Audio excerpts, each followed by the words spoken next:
നമുക്കെല്ലാവർക്കും സുപരിചിതമായിട്ടുള്ള ചെമ്പാൽ fertiliser and chemical limited എന്ന് പറയുന്ന ഈ ഒരു സ്റ്റോക്കിൻ്റെ ചരിത്രം കാര്യങ്ങളൊക്കെ ഓൾറെഡി നമ്മൾ പലതവണ പോസ്റ്റ് ചെയ്തിട്ടുള്ളതാണ്. എങ്കിൽ പോലും ഇത് ഫെർട്ടിലൈസർ ആൻഡ് കെമിക്കൽ സെക്ടറിൽ പ്രവർത്തിക്കുന്ന ഒരു കമ്പനിയാണ്. പ്രധാനമായിട്ടും ഇത് വളവും രാസവളവും അതുമായിട്ട് ബന്ധപ്പെട്ട ബൈ പ്രൊഡക്ട്സ് ഒക്കെയാണ് ഇത് മെയിനായിട്ട് ഉണ്ടാക്കുകയും ഹാൻഡിൽ ചെയ്യുകയും ചെയ്യുന്നത്. ഈ ഒരു സ്റ്റോക്കിൻ്റെ ചാർട്ടിലേക്ക് നമ്മൾ വന്നു കഴിഞ്ഞാൽ ഇന്നായിരുന്നു അതിൻ്റെ പുതിയ റിസൾട്ട് വന്നിരുന്നത്. പക്ഷേ ഈ ഒരു സ്റ്റോക്കിനെ സംബന്ധിച്ചിടത്തോളം ഇപ്പോൾ ഒരു ഡൗൺ ട്രെൻഡിലാണ് സ്റ്റോക്ക് നിൽക്കുന്നതെങ്കിൽ പോലും നമ്മൾ കൃത്യമായിട്ടുള്ള ഒരു ടെക്നിക്കൽ അനാലിസിസിലേക്ക് വന്നു കഴിഞ്ഞാൽ എനിക്ക് തോന്നുന്നു ഈ ഒരു ഭാഗത്ത് അത്യാവശ്യം നല്ല രീതിയിലുള്ള ഒരു സപ്പോർട്ട് കിട്ടും. അതായത് ഈ സ്റ്റോക്ക് 2022 ഉണ്ടാക്കിയിരിക്കുന്ന അതേ ഹൈയുടെ സ്ഥാനത്താണ് ഇപ്പോൾ വന്ന് സ്റ്റോക്ക് നിലവിൽ നിൽക്കുന്നത്. പക്ഷേ ഇതേ ഒരു ഏരിയയിൽ തന്നെ, ഈ ഒരു റേഞ്ചിൽ തന്നെ 2024 ഒക്ടോബർ സമയത്ത് അത്യാവശ്യം നല്ല രീതിയിലുള്ള ഒരു കൺസോളിഡേഷൻ നടന്നിട്ടുണ്ട്.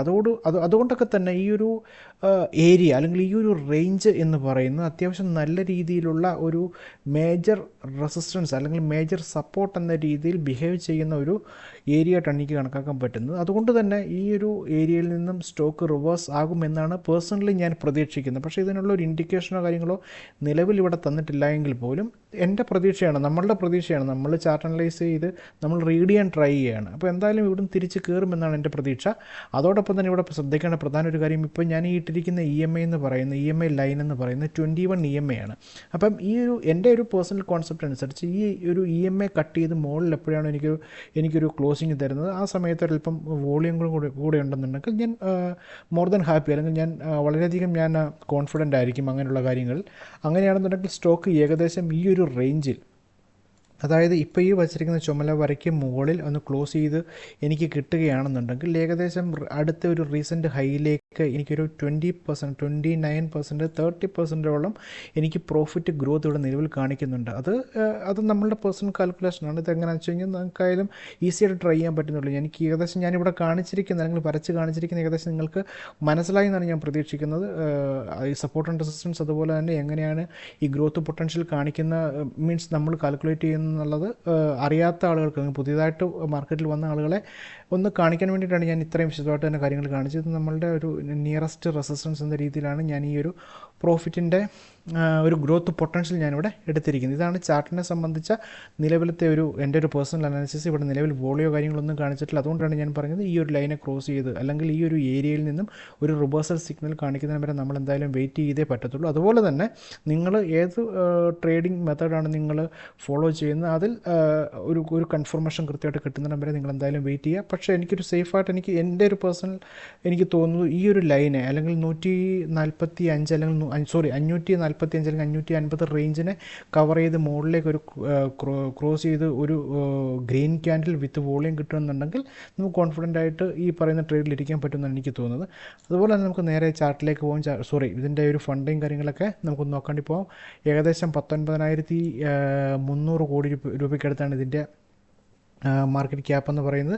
സ്റ്റോക്ക് P 10 അതുപോലെ തന്നെ ഇത് ഇൻഡസ്ട്രി P എന്ന് പറയുന്നത് 22. ഇത് തന്നെ നമുക്ക് കാണിക്കുന്ന അല്ലെങ്കിൽ നമ്മുടെ അടുത്ത് പറയുന്നത് എന്താണെന്ന് വെച്ച് കഴിഞ്ഞാൽ സ്റ്റോക്ക് ഒരല്പം അണ്ടർ വാല്യൂഡ് ആണ് എന്നൊരു തരത്തിലുള്ളൊരു ഇൻഡിക്കേഷനാണ് തരുന്നത്.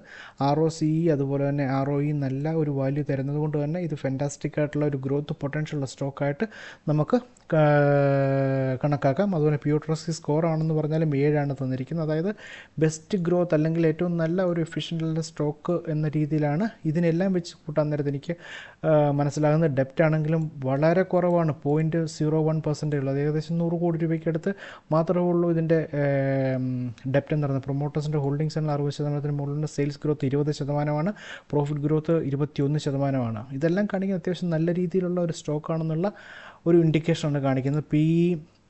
EPS റേഷ്യോയിലോട്ട് വന്നു കഴിഞ്ഞാൽ ഇപ്പോൾ ഇത് ഒരു അണ്ടർ വാല്യൂഡ് സ്റ്റോക്ക് എന്ന രീതിയിൽ, അതായത് ഇതിൻ്റെ PE അല്ലെങ്കിൽ EPSന് ആനുപാതികമായിട്ടുള്ള ഒരു PE അല്ല ഈ ഒരു സ്റ്റോക്കിന് നിലവിലുള്ളത് എന്നാണ് കണക്കാക്കുന്നത്. അതായത് അണ്ടർ വാല്യൂഡ് സ്റ്റോക്ക് എന്ന രീതിയിലാണ് ഇതിനെ നമുക്ക് ഈ ഒരു